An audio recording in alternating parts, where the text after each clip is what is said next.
Hello বন্ধুরা, চলে এসেছি আরেকটি নতুন ভিডিও নিয়ে।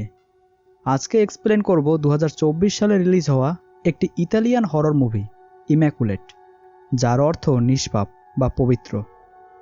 তাহলে চলো শুরু করা যাক। আর শুরু করার আগে ভিডিওটি ভালো লাগলে অবশ্যই একটি লাইক এবং চ্যানেলটিকে সাবস্ক্রাইব করে রাখবে। তো মুভির শুরুতে আমরা সিস্টার ম্যারিকে মাঝরাতে প্রার্থনা করতে দেখি। তাকে দেখে এটা বোঝা যাচ্ছিল যে সে খুব ভয়ে ভয়ে ছিল। এরপর সে তার ব্যাগ গুছিয়ে এই কনভেন্টের সিনিয়র মাদার সুপিরিয়রের রুমে যায় এবং মেইন গেটের চাবি চুরি করে নেয়। ফলে আমরা এটা বুঝতে পারি যে সিস্টার ম্যারি এখান থেকে পালাতে চায়। এরপর সে চাবি নিয়ে মেইন গেট খুলতে গেলে পেছন থেকে কালো পোশাক পরা চারজন মহিলা এসে তাকে ধরে ফেলে এবং তার পা ভেঙে দেয়। ফলে ম্যারি সেখানেই জ্ঞান হারায়। জ্ঞান ফিরলে ম্যারি নিজেকে একটি কফিনের মধ্যে দেখতে পায়, অর্থাৎ তাকে জীবন্ত কবর দেওয়া হয়েছে। আর এর থেকেই আমরা বুঝতে পারি যে এই কনভেন্ট থেকে পালানো একেবারেই অসম্ভব। এরপর মুভির সিন চেঞ্জ হলে আমরা সিস্টার সিসিলিয়া নামের একটি মেয়েকে দেখতে পাই, যাকে এয়ারপোর্টের পুলিশ চেকিংয়ের জন্য আটকে রেখেছিল, কারণ সে আমেরিকা থেকে ইতালি এসেছে বিনা রিটার্ন টিকিটে।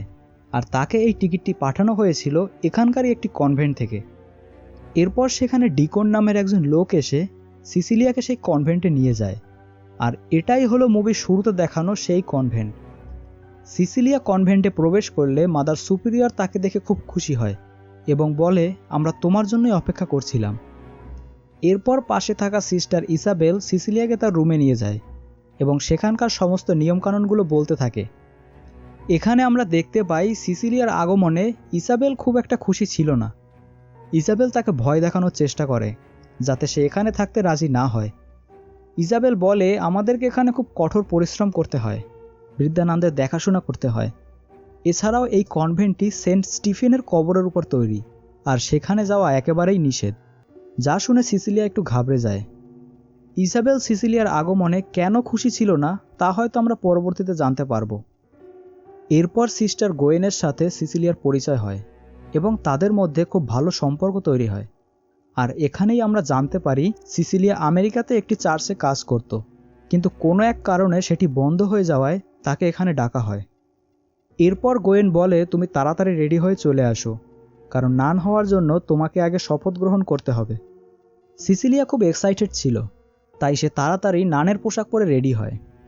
এরপর তাকে ওই কনভেন্টের প্রার্থনা কক্ষে নিয়ে আসা হয়, যেখানে আমরা দেখতে পাই ফাদার টেডেস্কিকে।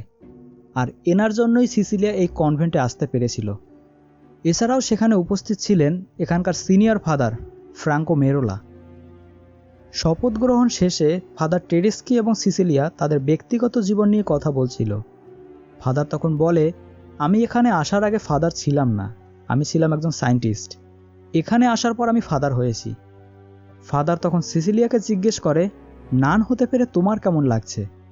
সিসিলিয়া তখন জানায়, 12 বছর বয়সে আমি বরফের নিচে আটকে পড়েছিলাম, ফলে 7 মিনিটের জন্য আমি মারা গিয়েছিলাম, কিন্তু কোনো এক অজানা কারণে আমি আবার বেঁচে উঠি। হয়তো ঈশ্বর আমাকে তার কোনো মহৎ উদ্দেশ্যের জন্য বাঁচিয়েছেন, আর তারপর থেকেই আমি আমার জীবন ঈশ্বরের সেবায় উৎসর্গ করেছি। এরপর সিসিলিয়া তার রুমে এসে ফ্রেশ হচ্ছিল, ঠিক তখনই কারো কান্নার আওয়াজ সে শুনতে পায়। সিসিলিয়া সেই আওয়াজ ফলো করে এগিয়ে গেলে একটি ঘরের মধ্যে চলে আসে, আর এটি ছিল একটি প্রার্থনা কক্ষ। সিসিলিয়া তখন দেখে যীশুখ্রিস্টের মূর্তির সামনে কালো পোশাক পরে অদ্ভুতভাবে কেউ শুয়ে আছে। সিসিলিয়া কাছে গিয়ে তাকে ডাকতেই দেখে তার মুখের কোনো অস্তিত্ব নেই, পুরো মুখটাই লাল, যা দেখে সে ভয় পেয়ে যায়। আর তখনই সেখানে মাদার সুপিরিয়র চলে আসে। মাদার সুপিরিয়র তাকে একটি পেরেক দেখিয়ে বলে, এটা খুবই পবিত্র একটি জিনিস, কারণ এই পেরেক দিয়েই যীশুখ্রিস্টকে ক্রুশবন্দী করা হয়েছিল। পেরেকটি সিসিলিয়ার হাতে দিতেই সে অচেতন হয়ে পড়ে। পরবর্তীতে তার জ্ঞান ফিরলে সিনিয়র ফাদার ফ্রাঙ্কো মেরোলার কাছে সে ক্ষমা চায়, কারণ কাল রাতে সে অনেক বেশি মদ্যপান করে ফেলেছিল, তাই সে অপবিত্র হয়ে গেছে। সিসিলিয়া হঠাৎ খেয়াল করে ফাদার মেরোলা সেখান থেকে গায়েব হয়ে গেছে, আর তখনই পেছন থেকে কেউ তাকে টেনে নেয়। এরপর সে দেখে তার সামনে কালো পোশাক পরা 5 জন অদ্ভুত দেখতে মহিলা দাঁড়িয়ে আছে। তাদের মধ্যে একজন এগিয়ে এসে সিসিলিয়ার বুকে ছুরি মারতেই সঙ্গে সঙ্গে তার ঘুম ভেঙে যায়, অর্থাৎ সে এতক্ষণ স্বপ্ন দেখছিল। আর তখনই সে দেখে দরজার সামনে কেউ দাঁড়িয়ে আছে, কিন্তু লাইট জ্বালাতেই সে গায়েব হয়ে যায়।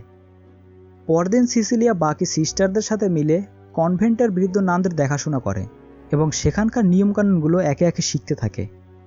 এরপর রাতে সে ঘুমাতে গেলে এক বৃদ্ধা নান এসে তার একগোছা চুল কেটে নেয়। সিসিলিয়া তখন বৃদ্ধাকে পাগল ভেবে তাকে তার বেডে দিয়ে আসে, আর তখনই সে খেয়াল করে বৃদ্ধা নানের পায়ের নিচে ক্রুশের দাগ। পরদিন সিসিলিয়া স্নান করার সময় অসুস্থ হয়ে পড়লে ওই কনভেন্টের ডক্টর গ্যালোর কাছে নিয়ে যাওয়া হয়। এরপর এভাবে বেশ কিছুদিন কেটে যাওয়ার পর হঠাৎ একদিন সিসিলিয়া সেই কালো পোশাক পরা এক মহিলাকে বাইরে দেখতে পায়, আর তখনই কোত্থেকে একটি কাক এসে জানালার কাচের সঙ্গে ধাক্কা মারে। ফলে সিসিলিয়া একটু ভয় পেয়ে যায়। এরপর সেখানে মাদার সুপিরিয়র এসে সিসিলিয়াকে একটি ঘরে ডেকে নিয়ে যায়। সেখানে আগে থেকেই ফাদার মেরোলা, ডক্টর এবং ফাদার টেডেস্কি ছিলেন। ফাদার মেরোলা সিসিলিয়াকে জিজ্ঞেস করে সে কখনো কোনো পুরুষের সঙ্গে শারীরিক সম্পর্ক করেছে কিনা।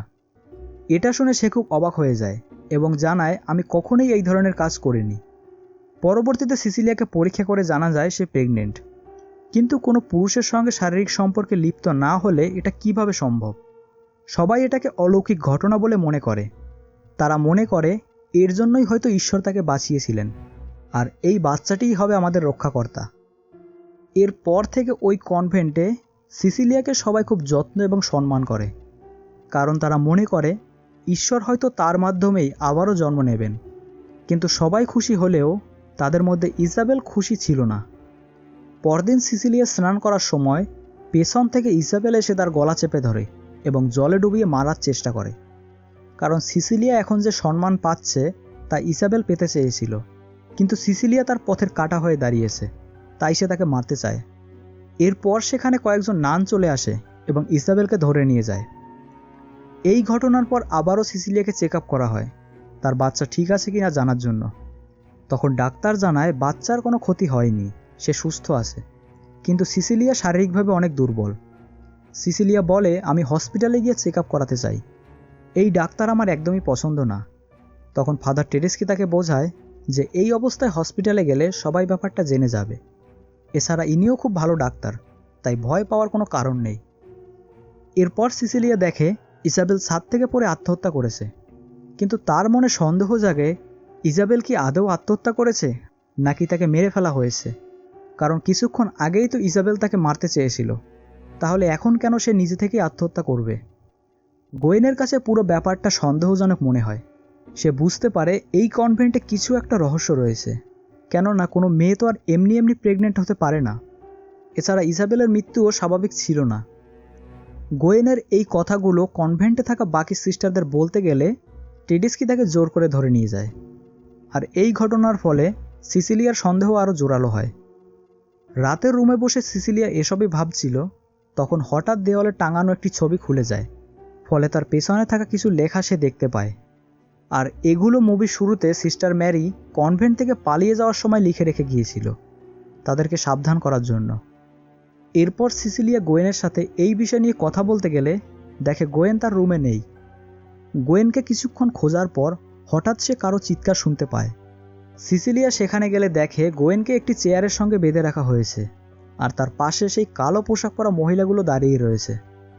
গোয়েন বারবার বলছিল, আমি কাউকে কিছু বলবো না, আমাকে যেতে দাও। কিন্তু তাও তারা গোয়েনের জিভ কেটে দেয়, যাতে সে কাউকে কিছু বলতে না পারে। এসব দেখে সিসিলিয়া খুব ভয় পেয়ে যায়। সিসিলিয়া তখন ঠিক করে যে করেই হোক আমাকে এখান থেকে পালাতে হবে। পরদিন সকালে সবাই সিসিলিয়ার ঘর থেকে চিৎকার শুনতে পায়। তারা সেখানে গিয়ে দেখে রক্তাক্ত অবস্থায় সে বিছানায় পড়ে রয়েছে। যেহেতু দিনটি ছিল শনিবার, তাই কনভেন্টে ডাক্তার না থাকায় কোনো উপায় না পেয়ে ফাদার টেডেস্কি তাকে নিয়ে হসপিটালের উদ্দেশ্যে রওনা দেয়। আর অন্যদিকে মাদার সুপিরিয়র সিসিলিয়ার বেডের নিচে একটি মরা মুরগি খুঁজে পায়। তখন সে বুঝতে পারে এটা ছিল সিসিলিয়ার এখান থেকে পালানোর প্ল্যান, আর ওই রক্তগুলো ছিল এই মুরগির রক্ত। ফাদার টেডেস্কি যখন এটা জানতে পারে, তখন সিসিলিয়া কোনো উপায় না পেয়ে গাড়ি থেকে নেমে পালাতে শুরু করে। কিন্তু দুর্ভাগ্যবশত তাকে ধরে আবারও কনভেন্টে নিয়ে আসা হয়।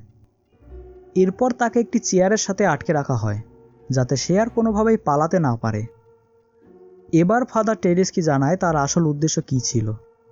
তখন আমরা দেখতে পাই তার হাতে সেই পেরেকটি, যেটা মুভির শুরুতে মাদার সুপিরিয়র সিসিলিয়াকে দেখিয়েছিল।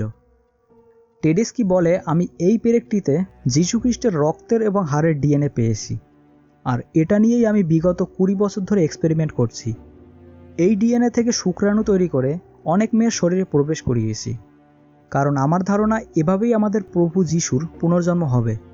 কিন্তু প্রতিবার আমরা ব্যর্থ হলেও এইবার আমরা সফল হব, কারণ এইবারের শিশুটি সুস্থ এবং স্বাভাবিকভাবেই জন্ম নেবে। এরপর টেডেস্কি সিসিলিয়াকে তার এক্সপেরিমেন্ট রুমে নিয়ে আসে।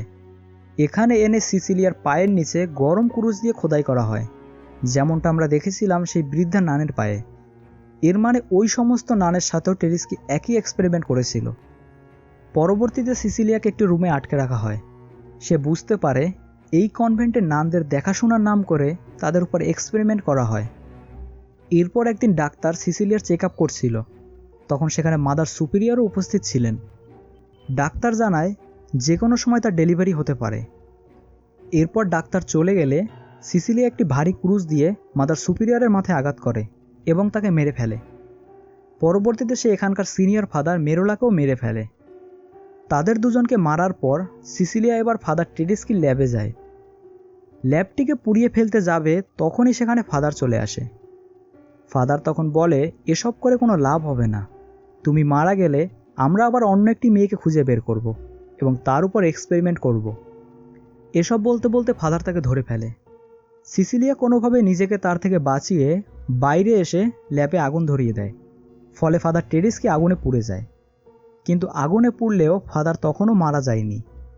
এটা দেখে ভয় পেয়ে সিসিলিয়া অসহ্য যন্ত্রণা নিয়ে এই কনভেন্টের বেসমেন্টে চলে আসে। জায়গাটা ছিল অন্ধকার এবং ভয়ানক। এরপর ফাদার টেডেস্কিও তার পিছু নেয়, ফলে সে লুকিয়ে পড়লে দেখে পাশেই গোয়েনের মৃতদেহ, অর্থাৎ তাকে মেরে এখানে ফেলে রাখা হয়েছে। এটা দেখে সিসিলিয়ার ভয় আরও দ্বিগুণ বেড়ে যায়। কিছুক্ষণ পর এখান থেকে বেরোনোর একটি রাস্তা সে খুঁজে পায়। সিসিলিয়া বেরোতে গেলে পেছন থেকে টেডেস্কি এসে তাকে ধরে ফেলে। এরপর ডেলিভারির জন্য অপেক্ষা না করেই টেডেস্কি তার পেট কেটে বাচ্চা বের করতে যায়। তখনই সিসিলিয়া সেই পেরেক টেডেস্কির গলায় ঢুকিয়ে দেয়, ফলে তার মৃত্যু হয়। এখানে আপনাদের মনে প্রশ্ন আসতে পারে, সিসিলিয়া বেসমেন্টে পেরেকটি কিভাবে পেল? আসলে ল্যাব পুড়িয়ে ফেলার আগে সে পেরেকটি নিজের কাছেই রেখে দিয়েছিল। এরপর বেসমেন্ট থেকে বেরোতেই প্রচণ্ড যন্ত্রণার সাথে বাচ্চাটির জন্ম হয়। কিন্তু বাচ্চাটির জন্মানোর সঙ্গে সঙ্গে সিসিলিয়া একটি পাথর দিয়ে তাকে মেরে ফেলে। সে মনে করে এই বাচ্চাটি অভিশপ্ত, কিন্তু বাচ্চাটি কেমন দেখতে ছিল তা আমাদের দেখানো হয় না। এছাড়াও মুভিতে কালো পোশাক পরা সেই লাল মুখওয়ালা মহিলাগুলো কারা ছিল তাও আমাদের জানানো হয়নি। তারা কি আদৌ মানুষ ছিল নাকি অলৌকিক কিছু? আর এই ঘটনার সাথে মুভি এখানেই শেষ। ভিডিওটি তোমাদের ভালো লাগলে অবশ্যই একটি লাইক করবে আর চ্যানেলটিকে সাবস্ক্রাইব করে রাখবে। দেখা হচ্ছে নেক্সট ভিডিওতে। ধন্যবাদ।